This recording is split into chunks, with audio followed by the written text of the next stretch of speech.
Hola, ¿cómo están? En el video de hoy vamos a revisar el tema del género lírico. En el pasado ya vimos los subgéneros del narrativo, ahora vamos a ver los subgéneros del lírico. Bueno, como vimos, el género lírico es aquel en el que a partir del lenguaje se expresan impresiones y sentimientos. El género lírico se enfoca en la creación de efectos sonoros, ritmo, rima, musicalidad y de imágenes a partir del lenguaje expresado a través de una voz poética. Entonces, en esta definición ya podemos entender algunas de las diferencias entre el género lírico y el género narrativo. A diferencia del género narrativo, en el género lírico no va a ser necesario el que haya una acción. Es decir, sí se pueden describir acciones y movimiento, pero no hay una historia como tal. Más bien, la voz del poeta expresa impresiones y sentimientos respecto a una persona, respecto a una situación, respecto a un objeto. Y entonces en el género lírico no podemos hablar, como ya habíamos mencionado, de una voz narrativa, sino más bien de una voz poética. Ahora vamos a ver a qué me refiero con esto de efectos sonoros. Efectos sonoros es básicamente efectos del sonido. El género lírico es el género en el que, posiblemente de los tres, en el que más atención y enfoque se presta al lenguaje. No quiere decir que en los otros los autores no presten atención al lenguaje, es decir, la manera en la que describen algo, pero en el género lírico esa atención se vuelve muchísimo más extrema, más concentrada. Y entonces, además de expresar estas impresiones y sentimientos, hay una intención de, a partir del lenguaje, a partir de una selección muy precisa de las palabras, generar ritmo, rima y musicalidad, como cuando ustedes hicieron sus calaveritas literarias, ¿no? Y además se crean imágenes. Ok, el primer subgénero del género lírico es la oda. Oda quiere decir como palabra alabanza. ¿Qué es una alabanza? Es cuando tú hablas bien de las cualidades de algo o de alguien. Y no solamente hablar bien, sino hablar maravillas de esas cualidades. Entonces la oda es un poema en tono elevado. ¿Qué quiere decir tono elevado? Que es un tono de importancia, ¿no? Que emplea palabras que denotan importancia, en la que el autor expresa su admiración por algo. Admiración también es una palabra muy importante acá. Su admiración por algo. Puede ser, ¿qué es ese algo? Pues es muy amplio. Puede haber odas a lo que sea, puede ser un sentimiento, puede ser oda al amor, oda a la felicidad, oda a la alegría. Puede ser a una situación, a un escenario, por ejemplo, una oda a la guerra, ¿no? Sobre todo un tema antiguo, que en la guerra se valoraba mucho como este momento de mostrar la valentía de un guerrero, de una persona. O también puede ser una oda a alguien. Aquí les traigo un ejemplo de una oda, se llama Oda al Niágara. Aquí les puse que es el Niágara, por si alguien no tenía la referencia. Es básicamente un cuerpo de agua muy grande, una cascada enorme, muy famosa, y fue escrito por el poeta José María Heredia. Y es nada más un fragmento. Ok, entonces los voy a leer y luego voy a analizar algunas de las partes que más me interesan. Templad mi lira, dádmela, que siento en mi alma estremecida y agitada arder la inspiración. Oh, cuánto tiempo en tinieblas pasó, sin que mi frente brillase con su luz.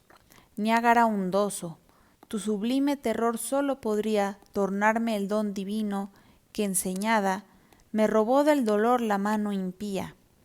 Torrente prodigioso, calma, calla, tu trueno aterrador. Disipa un tanto las tinieblas que en torno te circundan. Déjame contemplar tu faz serena y tu entusiasmo ardiente mi alma llena. Ok, entonces básicamente el poeta empieza hablando de esta lira. Preparad mi lira. ¿Qué es la lira? Aquí les hice un dibujito, ya habíamos hablado de la lira, es básicamente una especie de arpa. Y de hecho de este instrumento se genera la palabra, la idea del género lírico. Lira igual a lírico. ¿Por qué? Bueno, porque los griegos en la antigüedad utilizaban mucho este instrumento, la lira, para acompañar la declamación, es decir, la lectura en voz alta, la lectura en voz alta de los poemas, de los versos. Entonces, cuando un poeta quería leer aquello que había escrito, declamar lo que había escrito ante un público, lo acompañaba de la música de este instrumento. Y entonces aquí el poeta de manera simbólica está diciendo, tráiganme mi lira, porque siento esta necesidad en mi alma, que está estremecida y agitada. Estremecida es como con un sentimiento muy fuerte. En mi alma está ardiendo la inspiración que le genera el ver este paisaje. Y dice, rápido, alguien páseme mi instrumento para que yo pueda crear este poema, esta oda hacia este imponente paisaje. Y dice, ¿cuánto tiempo en tinieblas pasó? O sea, ¿cuánto tiempo estuve en la oscuridad hasta que ante tu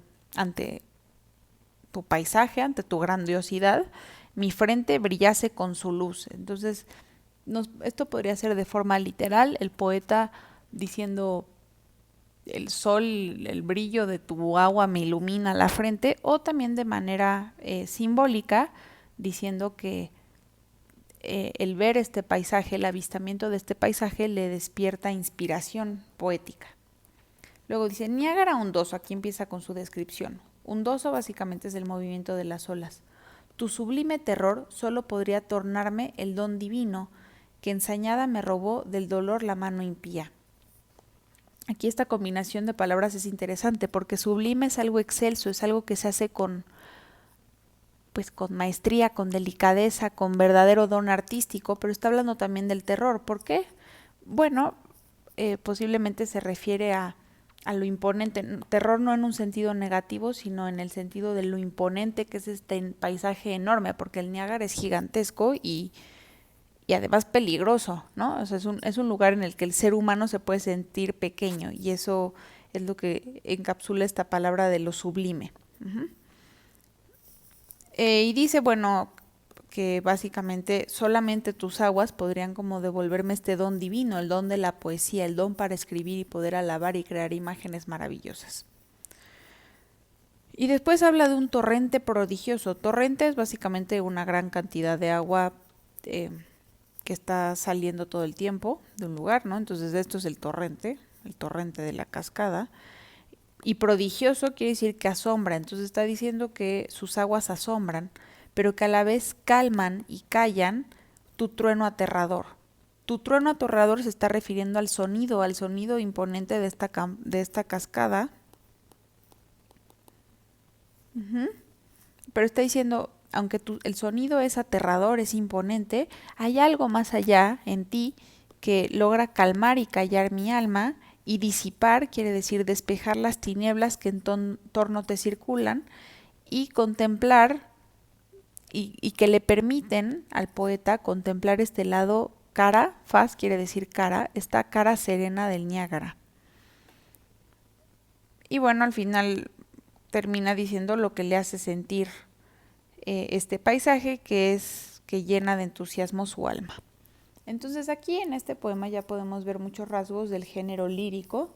Por un lado, sí nos describe el movimiento, quizás hay movimiento de las olas, pero es más bien estático, ¿no? Y entonces es una descripción poética de un paisaje. No hay una narración, no hay una historia, es describir sus sentimientos, ¿no? El alma estremecida y agitada, y describir de forma poética este paisaje con muchos adjetivos: ondoso, sublime, divino, prodigioso, aterrador, sereno, ardiente, etc.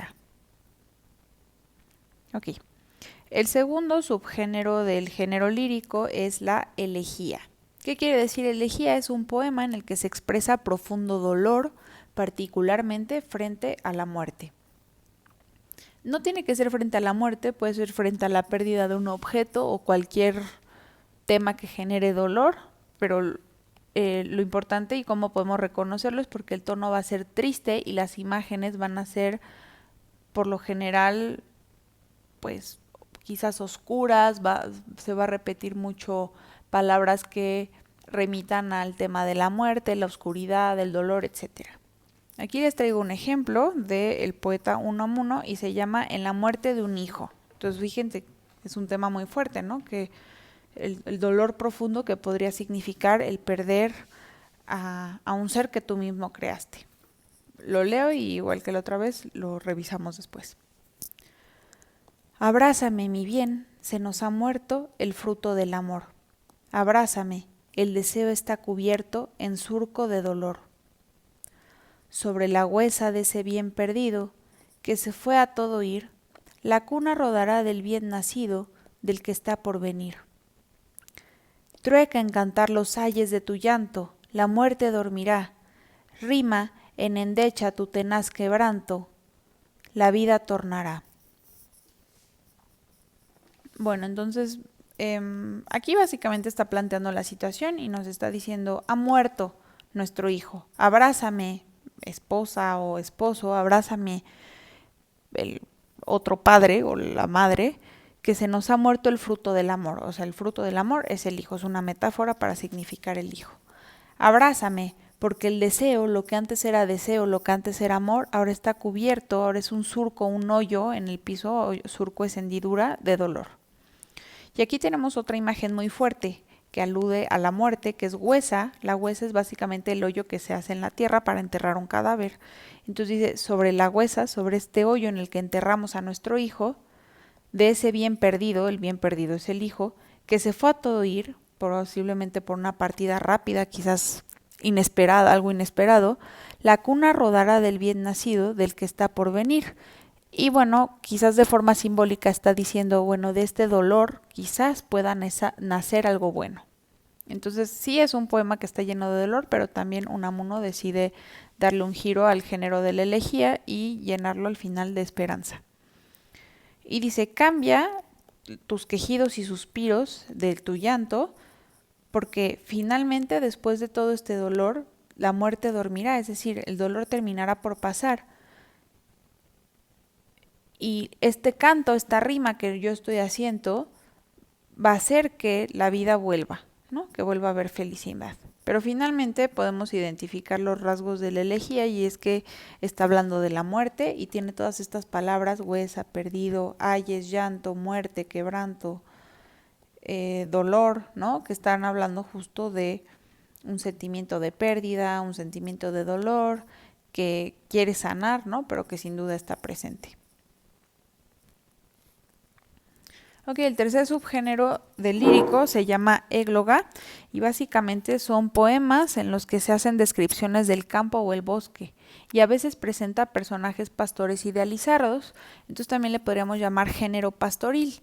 Pastoril, bueno, aquí les puse una imagen para que se lo puedan imaginar en qué sentido y por qué idealizados. Bueno, el género, la égloga básicamente realiza dos cosas. Uno, descripciones de estos paisajes campiranos idealizados, hermosos, hablando de la flora y fauna de los paisajes. Y por otro lado, tenemos estos personajes pastores idealizados. Idealizados quiere decir que no se les representa de una manera realista, sino de una forma romantizada, exaltando solamente las cualidades. Entonces son pastores y pastoras, pues sumamente atractivos, sumamente inocentes, de buenas intenciones, y a veces incluso hasta divinos, ¿no? Porque también hay un personaje muy importante en el género de la égloga que son las ninfas, como en la mitología griega, que aparecen disfrazadas de pastoras.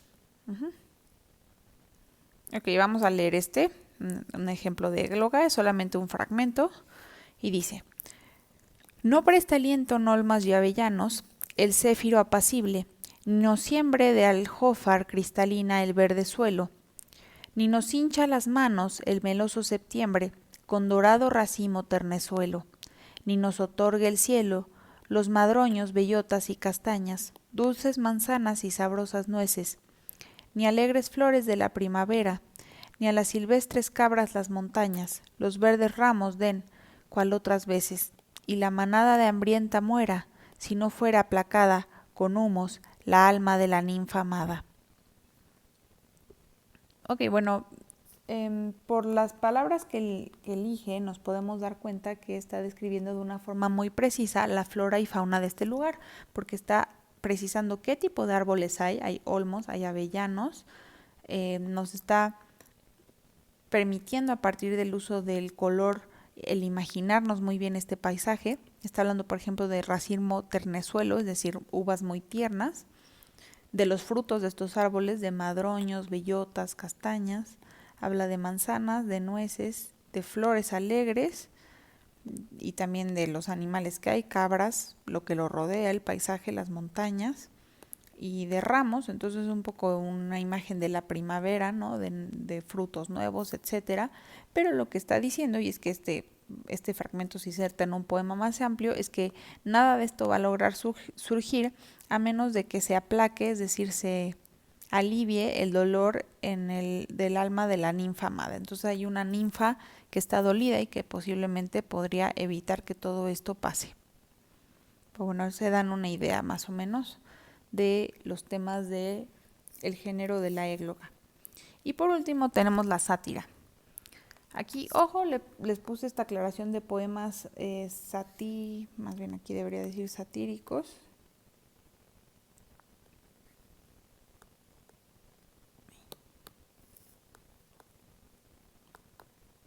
Porque la sátira es un género muchísimo más amplio que no solamente aparece en la literatura, ni siquiera, o sea, la sátira es básicamente un tipo de humor enfocado en criticar a alguien o algo de manera pues humorística, ¿no? Justamente.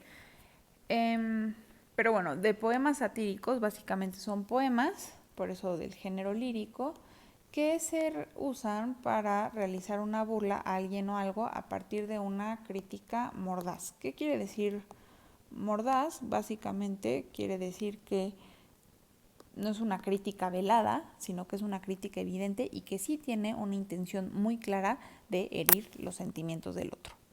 Entonces, este es un género poético que se empleó mucho en el barroco, por ejemplo, donde los poetas, que eran como grandes personajes de la corte, haz de cuenta que eran los famosos de la época, estos poetas se criticaban unos a otros en sus poemas. Y entonces aquí yo les traje un ejemplo, es un poema de Luis de Góngora, en el que critica, bueno, aquí se cortó un poquito, pero es Juan Ruiz de Alarcón, era otro poeta, este es Góngora, este es Alarcón, entonces él está criticando a él.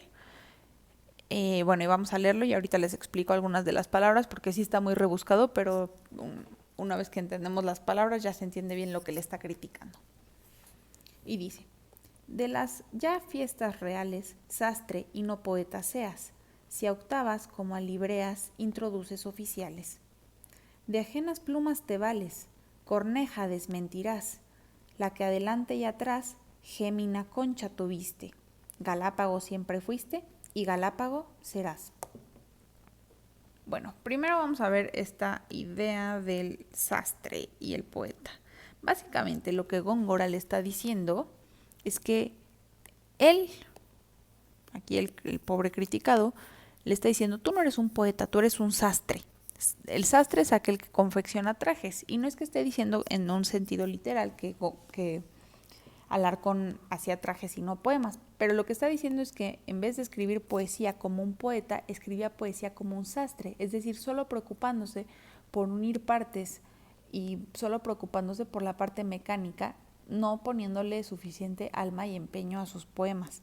Y lo que está diciendo es: bueno, a ti entonces lo único que te interesa en estas fiestas reales es presentar pues tus poemas muy complejos, pero que en realidad carecen de alma, y por eso está diciendo octavas, es un tipo de poema, pero dice: tú presentas tus octavas como a libreas. Libreas es un tipo de vestimentas, de cuenta esto, un traje elegante que se usaba para ir a la corte.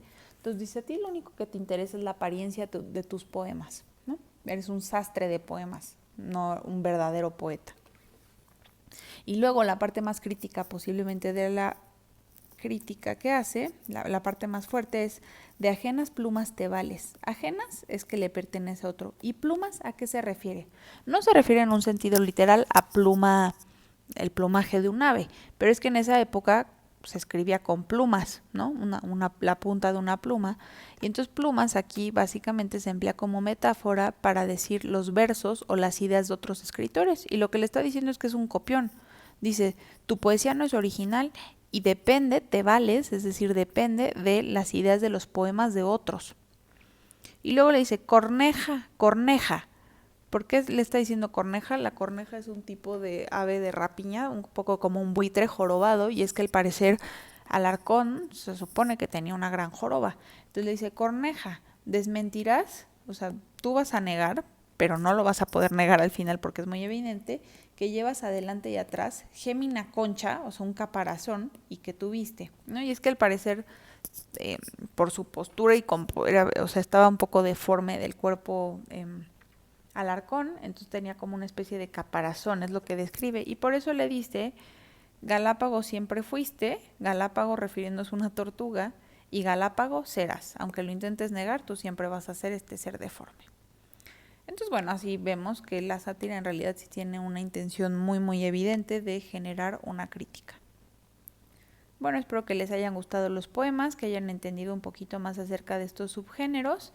En su apunte no es necesario que pongan todos estos dibujos, si ustedes quieren lo pueden hacer, pueden imprimir este apunte y recortar y pegar para su propio apunte, o pueden también poner sus propias imágenes. Lo que me interesaría que pusieran, si pueden, son los ejemplos, porque creo que esto los ayudaría mucho a estudiar. Y se los voy a poner en un PDF aparte para que lo puedan imprimir y ustedes cortar y pegar en su propio apunte. Bueno, esto sería todo por el video. Muchas gracias por escucharlo y poner atención y nos vemos pronto.